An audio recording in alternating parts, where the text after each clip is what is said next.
दोस्तों, मैं कुंवर प्रशांत सिंह मढ़ाड़।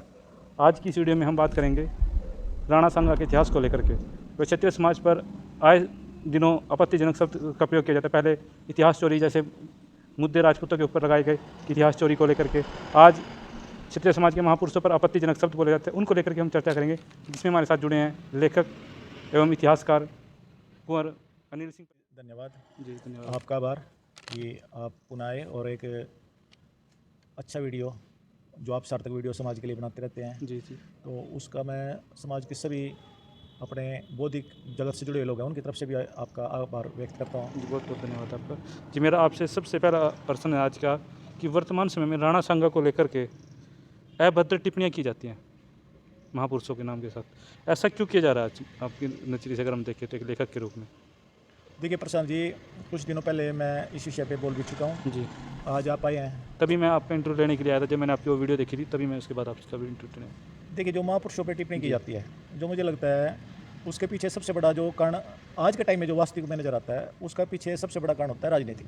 जी ज़्यादातर पार्टियों का मकसद क्या है? जी सत्ता हासिल करना। जी और सत्ता हासिल करने में सबसे बड़ा फार्मूला क्या है कि समाज में दूरी पैदा की जाए। अब जो सांसद उत्तर प्रदेश से आते हैं वो सपा से संबंध रखते हैं, जी और सपा के रास्ते में सबसे बड़ी रुकावट क्या है? योगी आदित्यनाथ, भाजपा। तो अक्षत्रिय समाज को टारगेट इसलिए किया गया कि अक्षत्रिय समाज पर टिप्पणी करने पर अक्षत्रिय समाज उत्तेजित होगा। जी उत्तेजित होने के बाद कोई ना कोई, क्योंकि जैसे अक्षत्रियों का स्वभाव है, वो अपनी उग्रता का प्रदर्शन करेंगे और समाज में कहीं ना कहीं अक्षत्रिय वर्सेस दलित इस मुद्दे को बना दिया जाए। तो ऐसा नहीं है कि उन्होंने ये उनके मुंह से अचानक निकला है, ये एक सोची समझी योजना के तहत टारगेट किया जाता अच्छा, है। मैं पूछना चाह रहा था आपसे कि आपने कहा कि भाई क्षत्रियों को, लेकिन उत्तर प्रदेश की बात करें या भारत प्रदेश की स्तर पर बात करें, राज्य स्तर पर, तो इसमें अन्य जातियाँ भी रहती हैं, उनको क्यों नहीं टारगेट किया जाता? सिर्फ एक क्षत्रिय को क्यों टारगेट किया जा रहा है?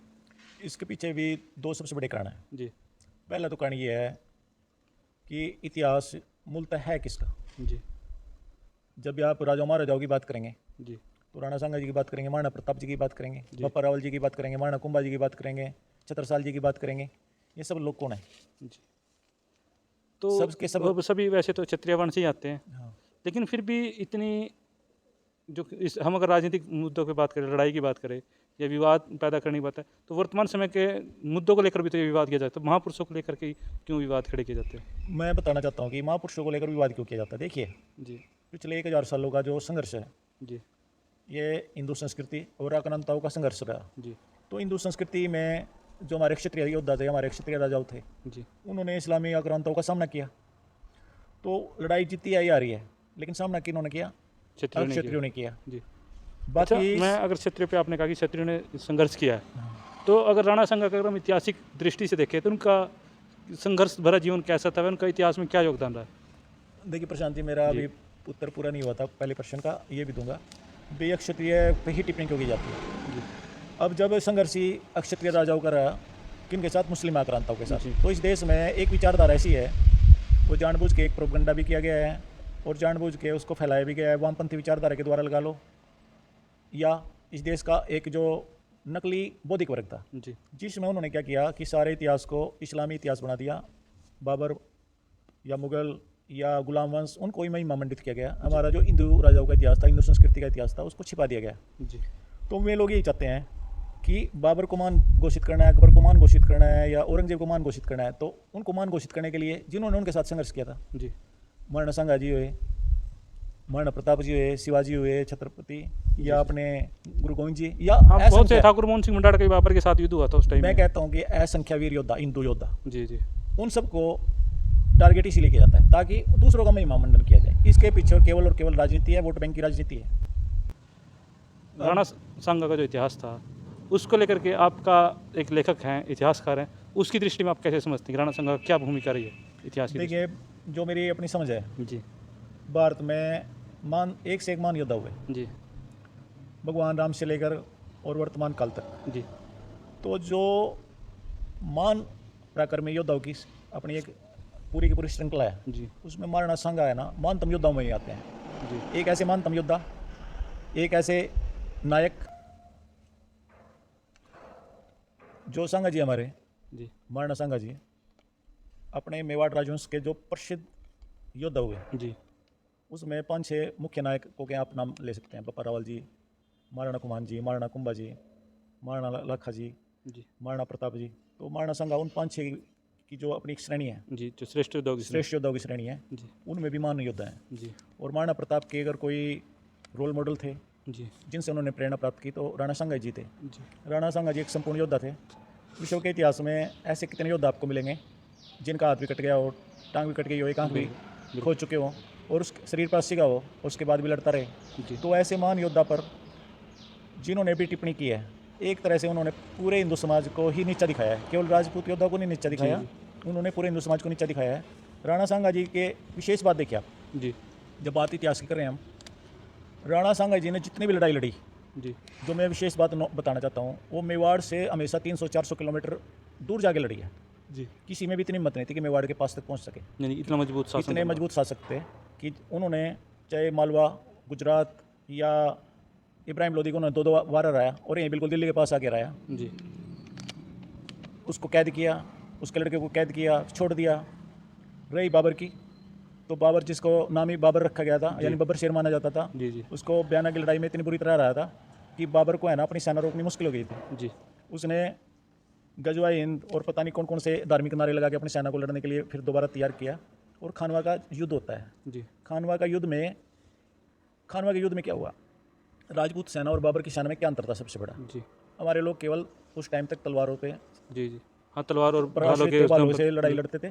पहली बार उनका सामना ऐसे दुश्मन से हुआ जो तोप का प्रयोग करता था। अच्छा, शायद ये पहला युद्ध था हिंदुस्तान में जिसमें तोप पर तोप बंदूक। का युद्ध हुआ था। और हमारी जो राणा सांगा की सेना लगा लो या हिंदू सेना लगा लो, तब तक तोपों का यूज नहीं करती थी। जी तो उस लड़ाई में वास्तव में राणा सांगा जी को भारी हानि हुई जी और वे घायल भी हो गए थे। जी लेकिन उस लड़ाई का भी देखिए आप, कोई निर्णय नहीं निकला था। बाबर उस लड़ाई के बाद इतना भयभीत हो गया था कि वो वापस मुड़ा, जा चुका था, मेवाड़ इतिहास की में तरफ नहीं देखने गया को वो आगे। और राणा सांगा जी घायल अवस्था के बाद भी दोबारा उस पर पीछा करना चाहते थे, मिलता है। जी जी लड़ाई को जारी रखना चाहते थे, लेकिन कुछ निजी उनके अपने जो विश्वास पत्र विश्वास पत्र थे, से- उन्होंने उनको जहर दे दिया, जी विष दे दिया, और जिस कारण उनकी मृत्यु हो गई। जी। और बाबर के पैर किसी भी हालत में जमने नहीं देते। अनिल सर, जो आज हम देखते हैं दलित और क्षत्रियों का संघर्ष दिखाया जाता है, इसे आप ऐतिहासिक दृष्टि से और इतिहास काल से कितनी सच्चाई है इसमें? देखिए, जहाँ तक मुझे लगता है, जहाँ तक मेरा अपना अध्ययन रहा है, जी दलित क्षत्रिय संघर्ष नाम की कोई भी इतिहास में चीज़ ही नहीं है। जी अक्षत्रियों का जो भी लड़ाई हुई है, जी वो किसके साथ हुई? विदेशी आक्रांताओं के साथ। जी चाहे वो सिकंदर से आरंभ हुई हो, जी, चाहे फिर वे शक हुन या कुषाण कुषाण। कोई भी आया, उसके बाद ये अरब से भी आक्रांत आए या मुगल आए, सारा कुछ आ रहा। तो अपने भाइयों के साथ कभी भी, ये हमारे भाई हैं, जी वर्ण व्यवस्था अलग है, जी हम सभी भाई हैं, जी और भाइयों के साथ हमारा कभी विवाद नहीं हुआ, बल्कि हम सब ने मिलकर, जी दलितों ने भी, अक्षत्रियों ने भी, दलितों पे जितना सहयोग हो सकता था, जी। चाहे महाराणा प्रताप जी का हुआ, चाहे गोगाजी चौहान जी का हुआ, अपने राणा लेवल संघ के साथ भी शायद दलित रहे हैं पे। हाँ, तो इन लोगों ने हमेशा हर एक लड़ाई में अपने लेवल पे जो भी सहयोग हो सकता था, सब सहयोग किया है। और जहाँ तक बात परंपराओं की और सम्मान की है, जी तो मीराबाई जी खुद मेवाड़ की रानी थी, जी बिल्कुल। और रविदास जी का सबको पता है कि उनके गुरु थे। जी खुद महाराणा सांगा जी रविदास जी को इतना सम्मान देते थे कि उन्होंने एक मंदिर तक बनाया हुआ है। जी तो इतिहास में हम जहाँ भी देखेंगे, गोगाजी चौहान जी को देख लो, महाराणा सांगा जी को देख लो, मीराबाई जी देख लो, या महाराणा प्रताप देख लो, हमेशा जी अक्षत्रिय और दलित के बीच कभी कोई विवाद नहीं था। ये तो आजकल राजनीतिक कारणों से इन विवाद को बढ़ावा देने का प्रयास किया जाता है। लेकिन उन्होंने इस बार दलित और क्षत्रिय करने के लिए राणा संघ को ही क्यों चुना?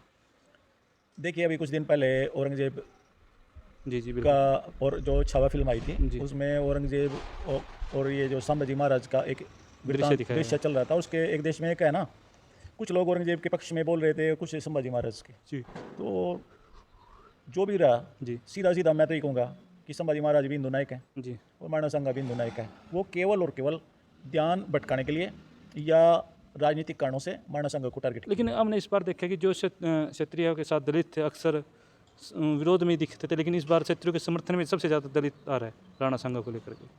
देखिए, मैं तो इसके पीछे क्या कारण रहा होगा सबसे बड़ा? मेरी अपनी समझ तो ये है कि अक्षत्रिय समाज में भी समझ बड़ी है, जी और अपने जो हमारे दूसरे भाई हैं समाज के, जी, मैं दलित शब्द वैसे मुझे अच्छा लगता है कि भाई हम इस शब्द का प्रयोग करें, हमारे भाई हैं, बहुजन भी कह सकते हैं। बहुजन कह सकते हैं, हमारे भाई हैं, सीधी सी बात है, जी, हिंदू जी। भाई हैं। जी तो उनको भी समझ आ गई है कि राजनीतिक लोग हैं ना, उनको कैसे यूज़ करते हैं, जी उनमें भी चेतना बड़ी है। और अगर आप सामाजिक रूप से भी देखें मैं अपने गांव में आसपास देखता हूँ, मेरे अपने गांव में कोई भेदभाव नहीं है। हम सब एक मंदिर में जाते हैं, जी आप किसी पे क्रॉस चेक करा सकते हैं। समाज के जितने भी वर्ण हो, जी। हमारा एक ही मंदिर है, एक ही शमशान है, और कोई भी भेदभाव इस तरह का नहीं है। तो ये लोग जो मीडिया में कहते हैं कि दलितों ने ये कर दिया वो कर दिया, ये कहाँ से अफवाहें उठती हैं? इससे कैसे छुटकारा मिल सकता है लोगों को? देखिए, मैं तो एक बात कहूँगा जी कि उद्दंड प्रवृत्ति का व्यक्ति किसी भी समाज में हो सकता जी। है। अगर एक उद्दंड प्रवृत्ति का व्यक्ति क्षत्रिय समाज में हुआ या किसी अन्य समाज में हुआ, उसने कोई घटना कर दी जी किसी भी समाज की, जी, तो बिल्कुल। वो उस तो व्यक्ति की गलती होती है, ना कि ना पूरे समाज की, पूरे बिल्कुल समाज आपकी बात बहुत सही, सहमत हूँ। अच्छा, एक सबसे अंतिम और प्रश्न मेरा ये रहेगा कि जो क्षत्रिय समाज है उसके कभी तो इतिहास को विकृत किया जाता है, कभी उस क्षत्रिय समाज के महापुरुषों के साथ आपत्तिजनक शब्दों का प्रयोग किया जाता है। इन समस्याओं से भविष्य में क्षत्रिय समाज कैसे छुटकारा पा सकता है? उसको ऐसा क्या करना चाहिए कि आने वाले जो समय है उसमें कोई क्षत्रिय महापुरुषों के ऊपर या इतिहास को लेकर कुछ गलत ना बोले या उसके इतिहास की विकृति ना की जाए?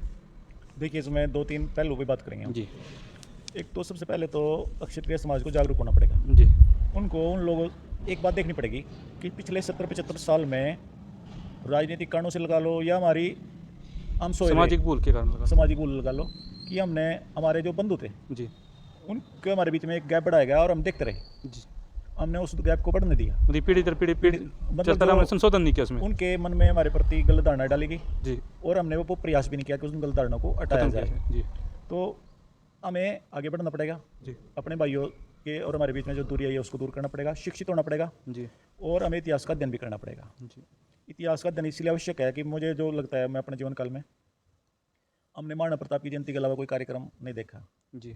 तो महाराणा सांगा जी कितने महावीर थे, बप्पा रावल जी, कहीं पृथ्वीराज ना चौहान कहीं जी। हम ऐसे कह सकते हैं कि एक बड़े वृक्ष के नीचे छोटे वृक्ष पनप नहीं पाए। नहीं, मैं ये नहीं कहूँगा कि बड़े वृक्ष में नहीं थे और ये छोटे वृक्ष थे, कोई वृक्ष एक से एक उत्तम थे, जी लेकिन हमने नजरिए एक वृक्ष पे कर ली, हमारी दृष्टि हमने दूसरों पे देखना बंद कर देखिए, दिया। मैं मानता हूँ कि आपने कहा कि सामाजिक मुद्दों पर हम बात कर, आपने कहा कि भाई हमें जयंतियाँ मनानी चाहिए। जयंतियाँ तो मनाई गई हैं, छोटे स्तर पर मनाई गई अन्य महापुरुषों की, लेकिन फिर भी हम दूसरे जो समाज थे उनके अंदर अपने महापुरुषों के लिए प्रति सम्मान क्यों नहीं पैदा कर पाए? देखिए, सबसे बड़ी बात यह है कि आप कह रहे हैं कि जयंती मनाएगी, जी 95% जयंती महाराणा प्रताप जी की मनाई गई, 95% गाँव में या जहाँ भी महाराणा प्रताप की मूर्ति की स्थापना की गई। बाकी योद्धाओं को हमने विस्मृत कर दिया, बुला दिया, जी जी तभी लोगों को टिप्पणी करने की हिम्मत हुई। जी दूसरा, एक मुझे लगता है कि ये जो योद्धा हैं, जी ये केवल क्षत्रिय राजपूत समाज के ही योद्धा नहीं है, जी, या हमारे ही पूजनीय नहीं है, समाज के सभी वर्गों का उन पर अधिकार है। बिल्कुल। तो केवल हम उनको अपने तक सीमित न रखें, जब भी जयंती मनाएं समाज के सभी वर्गों को, सभी भाइयों को उसमें शामिल करें, सभी को निमंत्रण दें, और तभी सामाजिक समरसता भी स्थापित होगी और उन हिंदू वीरों का गौरव तो बढ़ेगा। आप जो आपने कहा कि भाई सभी समाज की, आपका कहने का तात्पर्य है कि जितने भी क्षेत्रीय समाज के सम्मेलन हो तो सभी समाज को भागीदारी मिले उसमें, हाँ बिल्कुल। या अगर कोई दूसरा समाज है जैसे मुस्लिम राजपूत है या अन्य समाज, अगर वो किसी महापुरुष की जयंती मनाने लग जाएं या किसी सम्मान करने, क्या उनको समाज के लोग महत्व देंगे उसको? मैं तो एक बात कहता हूँ, जी बात यहाँ मुस्लिम या उसकी नहीं है। जी, मुस्लिम कौन थे?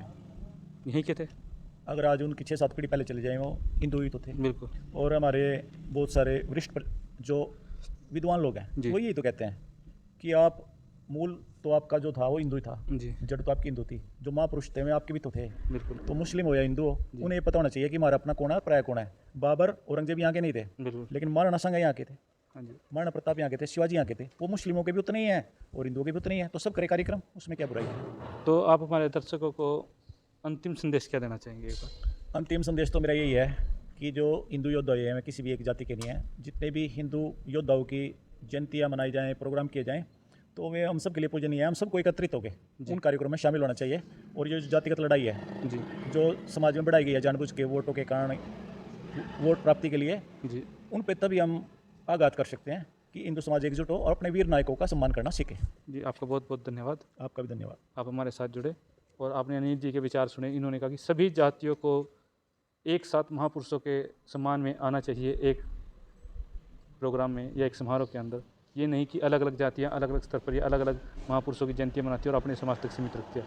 जब सभी समाज के लोग महापुरुषों का सम्मान करेंगे एक दूसरे का, तो ये सामाजिक समरसता वो बहुत अधिक बढ़ेगी। इसके लिए मैं